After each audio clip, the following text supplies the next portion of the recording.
जैसा कि आप लोग को पता है कि बिहार में एग्ज़ाम हो रहा है, ठीक है ना, थर्ड ईयर का, और समाप्त भी हो चुका है। पहला पेपर मैं आपको एनालिसिस करा दिया हूँ और सेकंड पेपर आपका कम्युनिटी हेल्थ नर्सिंग सेकंड का है, ठीक है। तो आगे जिनका मध्य प्रदेश में एग्ज़ाम है, यूपी में एग्ज़ाम है, झारखंड में एग्ज़ाम है, राजस्थान में एग्ज़ाम है, आप लोग ज़रूर देखिए, क्योंकि यहाँ का जो ऑब्जेक्टिव पूछा जा रहा है आपकी बार काफ़ी अच्छे लेवल का ऑब्जेक्टिव्स पूछा जा रहा है। और 20 नंबर ऑब्जेक्टिव्स अगर देख लेते हैं और इसमें से 5-7 भी अगर आ जाता है एक वीडियो से, तो कितना आपके लिए अच्छा बेनिफिट रहेगा। तो आप लोग ज़रूर देखें, साथ में इसके सब्जेक्टिव जो दिया है उसको भी ज़रूर तैयारी कर ले, हो सकता है आपके भी एग्ज़ाम में सब्जेक्टिव में पूछ दे, ठीक है।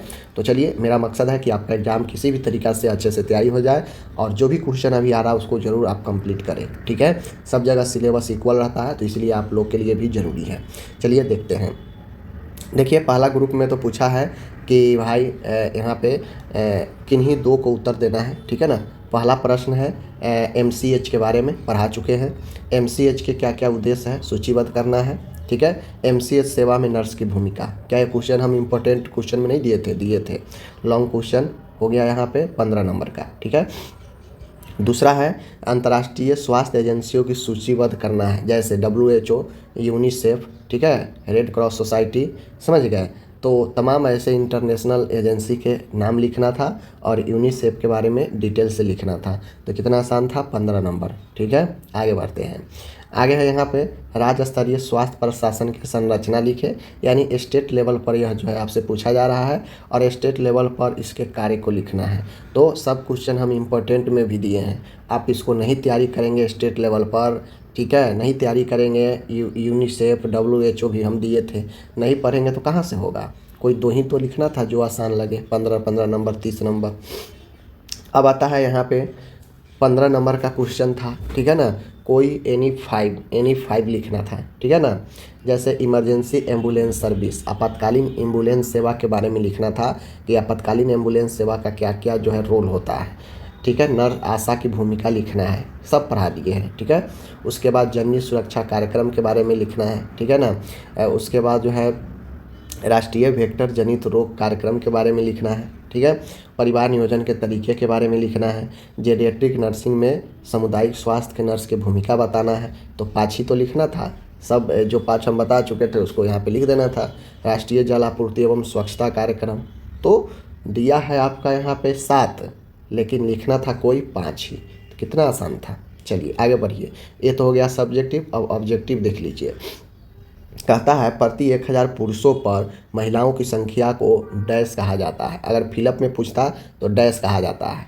तो 1000 पुरुष पर कितना महिला है ये पता कैसे चलता है, इसे हम लोग क्या बोलते हैं, तो इसे सेक्स रेशियो, लिंग अनुपात बोलते हैं कि कितना पुरुष पर कितना महिला है, इसे लिंगानुपात बोलते हैं, ठीक है। आगे बढ़ते हैं।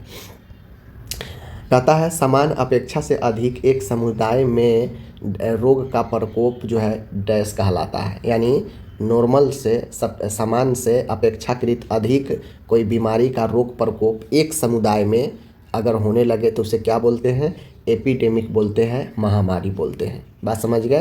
पेंडेमिक हो जाता है वैश्विक महामारी, ठीक है। तो ये होगा नहीं, एक स्थान पर जो होता है एक समुदाय में वह महामारी होता है, ठीक है।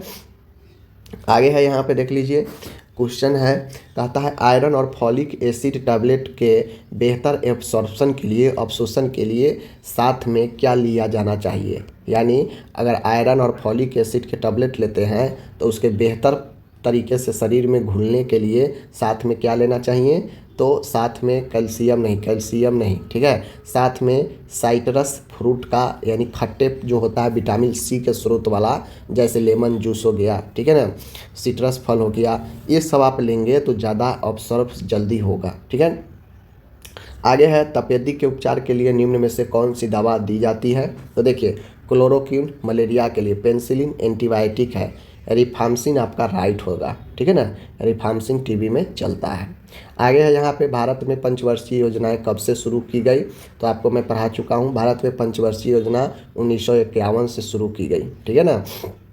खसरे का टीका कितना आयु पर लगता है, 9वें महीने पर लगता है, याद रखिएगा।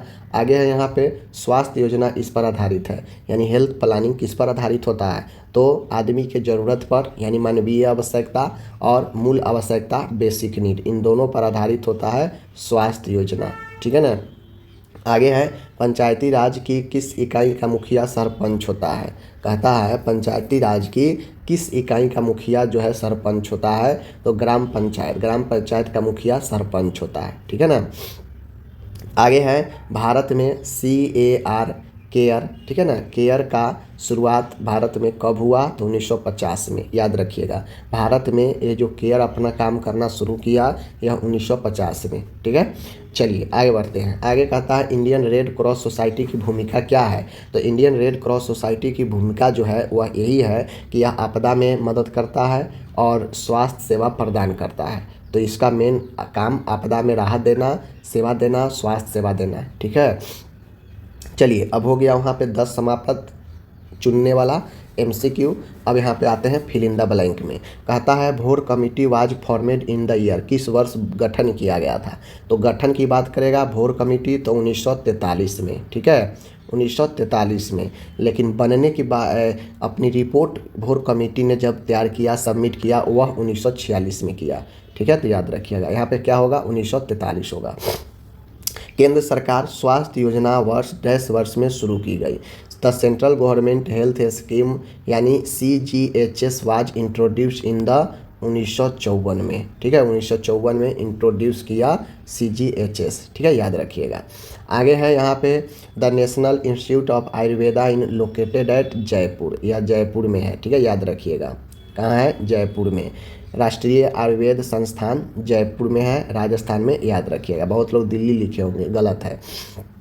आगे है ब्लॉक में लगभग कितने गांव होते हैं, तो ब्लॉक में ऐसे तो 100 माना जाता है, लेकिन ब्लॉक में 50 से लेकर 100 गांव होता है, इसको याद रखना है, ठीक है। चलिए अंडर 5 क्लिनिक को डैश भी कहा जाता है। अंडर 5 क्लिनिक जो है उससे क्या कहा जाता है, तो अंडर 5 क्लिनिक को हम लोग बेल बेबी क्लिनिक भी बोलते हैं। क्या बोलते हैं, बेल बेबी, ठीक है ना, बेल बेबी क्लिनिक बोलते हैं, याद रखिएगा, ठीक है। चलिए ये हो गया। अब आता है ट्रू फॉल्स। ट्रू फॉल्स में भी बहुत अच्छा है, ट्रू फॉल्स को भी फिलअप में, मैचिंग में कहीं भी पूछ, देखिए कोई भी ऑब्जेक्टिव्स यहाँ पे जो दिए गए हैं किसी भी रूप में पूछा जा सकता है, बस आपको पता होना चाहिए उसका आंसर। जैसे ICDS आंगनवाड़ी ICDS कार्यक्रम के तहत नहीं आता है, तो हमको पता है कि इंटीग्रेटेड चाइल्ड डेवलपमेंट स्कीम जो होता है यह जो इसके अंदर में आंगनवाड़ी केंद्र आता है, तभी तो यहाँ पे न्यूट्रिशन, वैक्सीनेशन ये सब जो है मिलता है। तो ये गलत है, पहला गलत है, ठीक है। क्यों, क्योंकि आंगनवाड़ी ICDS के तहत आता है, जबकि कह रहा है नहीं आता है, तो ये हो जाएगा फॉल्स, ठीक है। ये जानकारी आपको मिल गया।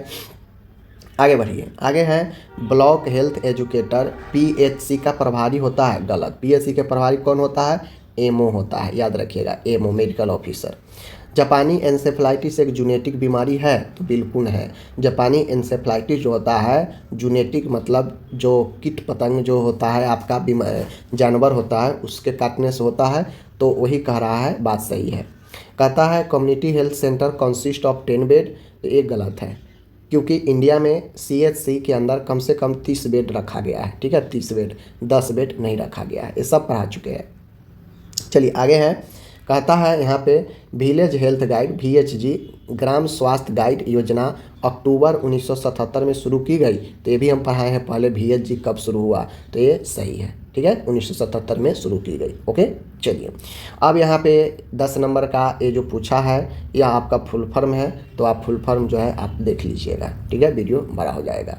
बाकी मैं बहुत सारा ऑब्जेक्टिव्स यहाँ पे मैं करा दिया हूँ, ठीक है ना, कम से कम मैं आपको यहाँ पे 20 ऑब्जेक्टिव्स में अभी आपको फिर से करा दिया हूँ, तो आपको जो है इसको अच्छे से प्रैक्टिस कर लीजिएगा, हो सके इसमें से 5 से 7 नंबर आपके एग्ज़ाम में आ जाए, ठीक है। मिलते हैं नेक्स्ट वीडियो के साथ।